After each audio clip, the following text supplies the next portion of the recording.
Hi guys, the lead guitar from the clip you just heard is the preset I'm going to go over here. This is one I've been trying to get going as kind of a do everything full range speaker preset. I haven't really been playing with the full range speaker. I've been basically just putting the Helix into the front of my amp for live shows. But some of the recent updates have me rethinking it, and so I'm working on this preset to try and get that going. So I just wanted to step through what I've got here in terms of signal flow and effects and amps so far. It's still kind of in the build stages, so it's kind of just a platform right now to build on for effects. I haven't really got those dialed in yet, but here's what I got. Starting at the input, I always like to put the input gate on, and I just use the default settings. I have a lot of single coil guitars, Telecasters. I play a lot in country bands, and the gate seems to work really well for me. I can turn that gate on and off and kind of show you.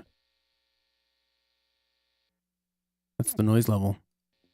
That's what I get without the gate on. Works pretty good for me. Also note here on the global settings, I do have the input pad on. I know I'm only using single coil guitars. There's not a real hot signal going into it. I like it better that way. It gives me a little bit more confidence in my headroom on my gain structure. Next, I've got a pitch effect going on here, and what I use this for is kind of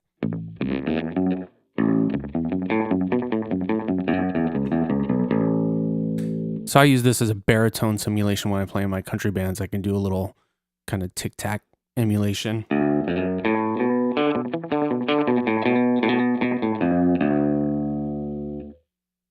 Next up, I got a compressor, the Deluxe Comp, and I know I've got a compressor at the end. I've been looking at a lot of Jason Sadite's, and I'm sorry if I'm pronouncing that wrong, videos on YouTube. Lots of great help there. He always likes to put this mastering compressor, he calls it, at the end. And I agree. I roll back the mix a little bit, I think, from what Jason does, so it's a little bit more of a parallel compression. But I do like that at the end. However, for some of the country stuff, I like to have this compressor up front, and it's not on all the time necessarily. I can bring that in and out, but there's just, kind of something. I don't do as heavy a compression as a lot of the country guys do. Like I roll this back to 3-to-1. A lot of the stock pedal compressors will be kind of a fixed ratio, 4-to-1, around there. And then again, I do a little bit of a mix here so that the front end attack still comes through, but I'm kind of controlling the dynamic in a nice way. I'm not really going for that squishy country compressor vibe, but I do want it to kind of even out on the front end before some of these other effects. Kinky boost. I'm finding that I really like the kinky boost as just a preamp into a lot of things. It gets me to that place of that edge of breakup, so I can set the amp really clean. I don't have to try and get the breakup there. I can just do a little bit of edge breakup. Feels like it pushes the mids just a bit, and I keep the bright on. I don't know how other folks will find this preset brightness wise, but I kind of set this thing. Let me put it this way. When I play my Telecasters and my amps, if I have the tone knob all the way up, it's pretty bright. So 9 times out of 10, if I'm on that bridge pickup, I'm rolling back the tone knob a bit. That allows me to keep some bright top end for the other pickup selection. So if I'm on the neck pickup, I still get a little top end on there for definition. It's not completely muddy. So I can control that with the tone knob from pickup to pickup. Likewise, when I'm switching guitars, I don't really want to dial it in too extreme for one guitar. If I want to pick up another guitar or take another guitar to practice to a show, I want it to kind of be my amp, where I know that either through some quick EQ settings, adding an EQ using the parametric EQ I already have at the end, or using the global EQ, I can kind of adjust or compensate guitar to guitar, but not have to do it drastically. So I kind of want that bass amp to respond to guitars like a real amp would.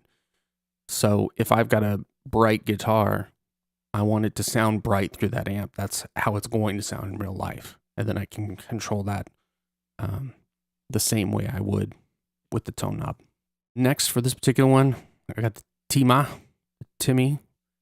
I really like this one. I've been going through some of the legacy ones included in the 2.5 update though, and there's some great ones in there too. So I haven't really gone through a lot of those. A lot of these kind of maybe do too much for what I need. The Scream 808 is great, but I feel like it really pushes the mids, maybe even more so than a real tube screamer to my ears. Valve Driver, another great one that I use a lot, and of course the Minotaur. But for this particular one, for kind of the bluesy jam that you heard at the front, that's what I got going on. For the amp itself, I've got 2 snapshots happening right now. Actually 3. I added this crunch, but I'm not totally satisfied with that one yet. So I've got kind of just a clean bass with, again, the edge of breakup coming from the Kinky Boost. And then I've got this dirty dirt. So just a little bit more, you know, kind of what country guys would call rockin'. And between snapshots, you can see the parameters that I have set to change there. Get more drive, increase the cut a little bit to my ears. It just gets a little bit brighter, and you know, things will happen through adding more dirt, right? Dirt is basically more compression. So your frequency response is going to change as you add in more overdrive. So that's something I'm very conscientious of when I'm setting up dirt boxes or things like that. I really try to not only balance the levels, but I try and balance the top end, right? So I'll hit the open E string or some high note, A, B back and forth, and try and make sure that that treble response matches between the two. On this one, I've got a dual cab configuration. So I'm using the 212 Match H30 and the 212 Bluebell. Playing around with the different mics. My strategy here was to, so I like Sennheiser microphones in real life. I use the 609 Live a lot. This is the 409, of course. They do have a lot of top end on them, but I feel like when I'm playing chicken picking or country, you put an SM57 or something else in front of it, it just doesn't represent that top end, that sparkle and spank as well. And it's always tricky to balance it to not get ice picky, but I find the 609 Live and in the studio really represents the sound that I hear coming out of the amp. I'm using the mic distance to kind of reduce some of that proximity effect, and then I'm doing some high cuts here. I do some additional high cuts later on, and I'll talk about that as I get into the other effects. But so my strategy here was, I think of, you know, Alnico speakers as being brighter speakers. And so towards that end, I put the ribbon mic on this, which I consider to be the brighter cab, to kind of really, you know, it does that ribbon mic thing where it just tames the highs in a very nice, pleasing way. Again, mic distance to cut down on proximity effect. Low cuts and high cuts here, a little bit different. Just what my ears were hearing as I was dialing stuff in. Early reflections killed on both. I used to run the early reflections always around 15%, but more and more I'm finding that it just kind of clutters things up with a little bit too much ambient space, especially as you add delays or reverbs in later. All right, now we get to the famous Sadites split. Again, Jason, if I'm not pronouncing that right, I'm really sorry. Jason in his videos, a lot of you will know, does this split crossover at whatever frequency point works. I'm finding that 1K kind of works for me. That's where I want to kind of split things up. Much lower than that, and I'm getting into accentuating mids that, to me, like on a clean sound, I don't really want to push. So like on a Fender amp, you know, it's a pretty scooped mid profile. As you bring up the mids, you know, I guess around 750, it starts to sound more like a pushed Fender amp. So I want this bass clean tone to not have that sound. I want to get that sound later on from dirt boxes or increasing the channel drive, which again increases the compression. And so as you increase the drive on the amp, increase the compression, the higher energy signals are going to get compressed the most. And this being the internet, I know somebody out there is going to correct me if I'm talking totally out of my butt. But to my ears, what happens with the Fender amp is you turn that Fender amp up, the high frequency signals, the lows and the highs get compressed first. And so it's not really putting out more mids or boosting the mids. It's compressing the highs and lows so that the mids kind of reveal themselves. That's how I hear a Fender amp working. And so again, I kind of want to push those mids in different ways and have my clean platform.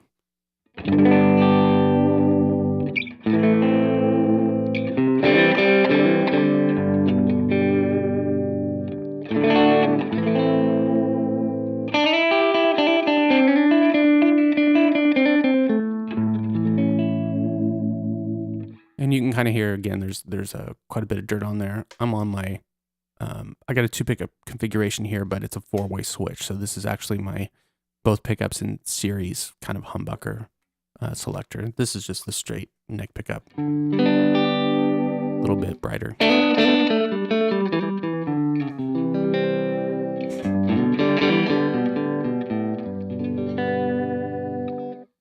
All right. So I've got the 2 gain blocks there to control the top end above 1K and then everything below it. So you can see right now I got this zeroed out and I've got this, you know, -1 just to bring back some of the lows a little bit. So I'm controlling the lows on the amp settings, bass here, 3.5. I don't know any amp where I would really get it much above that. I'm controlling it with the mic distance here and also the low cuts. Comes into this block. I've also been debating back and forth where to put this cab in this block, maybe to bring this. I had it originally down here, then I brought it back up to the path. I had this as a long serial path. So this was going back down to path 2B so that I could have more room to add dirt boxes later. Then I decided I wanted to really mess around with the amp overdrive a little bit more. I think I've gotten to the limits of where I like that. And now I'm kind of wanting more dirt boxes. So I may move this back down to the lower path, but my strategy was kind of like to leave. So it's mono up to this point where it gets the dual cabs. Then it's going out stereo. So this is kind of my stereo space for whatever stereo effects I want. Normally I like my phasers up front before my drives. I can't tell you why. I've A-B'd them for years and I've always liked them better there. But to use some of these stereo effects for recording, I'm putting this lower in the path or further, later in the path so that it's after the stereo section and I can put stereo models there. So this gives me some space for tremolos or whatever else I want to put in here. Then I've got a wet, dry signal path here. By the way, I just discovered this thing here where you can bring these split blocks right together as a space saver. They go in one space. I honestly didn't know that until recently. I just happened upon it. So I'm using the wet dry path here. I've got a volume block to control the amount of wet signal. Slap back delay. Just a little echo behind the note. It's standard rockabilly country stuff. This is a dual delay I've got set up, and I'd like to put this on snapshots so that I can get kind of an 1/8 note, quarter note thing going on for swells if I want to, or just a little bit of a triplet kind of, you know, a lot of times for ballads or something, I'll just have that three repeat kind of, I don't know the note value. I want to say dotted eighth. Anyway, this dual delay sounds really good. And, you know, I've got a high cut here so that I can make it sound a little bit more analog or warmer if I want to. A lot of control here. I don't like modulations on the delays. I've never have. I had a 201 Space Echo, Roland Space Echo back in the day, and that thing sounded amazing, but every time it would hit the splice point, it would just kill me. I just hated that sound, that little warble. It just was too dramatic for me and really kind of took the fun out of it. And I spent a lot of time with razor blades and splice blocks to try and get a nice, smooth, long splice. Could never make it. I mean, if I put maybe 8 minutes worth of tape into that thing, maybe it would have worked for me. I don't know. So I've got those two delays right now. I'm really liking the new double tank. I don't know if this is meant to be a spring. I mean, I see the word tank on a reverb, and I'm thinking this is like a 2-tank spring reverb. I'm not sure exactly what they were going for there. Again, not a huge fan of modulation on the time-based effects. And I've got the mix down here pretty low, even with I'll probably set that up better on snapshots, but I'm finding, so this is set at 100% wet, which you're supposed to do when you have a wet dry path. One thing is supposed to be at least 100% wet.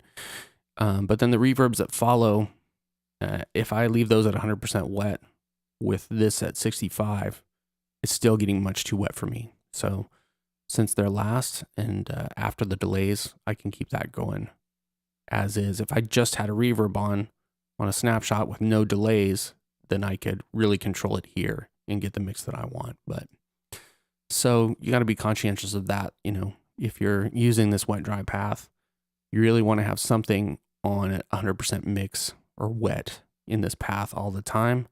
And if it's too wet, you got to adjust somehow. All right, now I've got this parametric EQ. I'm not doing anything here to low frequencies. Mid frequencies, I got 1.5 boost around 750. 3.1 I'm cutting. So this was a harsh frequency I found. You know, there's a chime on the top end of the Helix. I hear it in every preset. And at first I thought it was really nice. I thought, oh, this is kind of a voxy chime. But over time, it's really getting to me. And I kind of wish there was a better way to dial it out. But you hit something on the top end. It's not really coming through on this one, but I really worked to dial it out on this one. So much so that I think I'm really compressing the highs a little bit too much because they seem to die out a little too quickly on some notes, but it's not drastic enough to really bother me.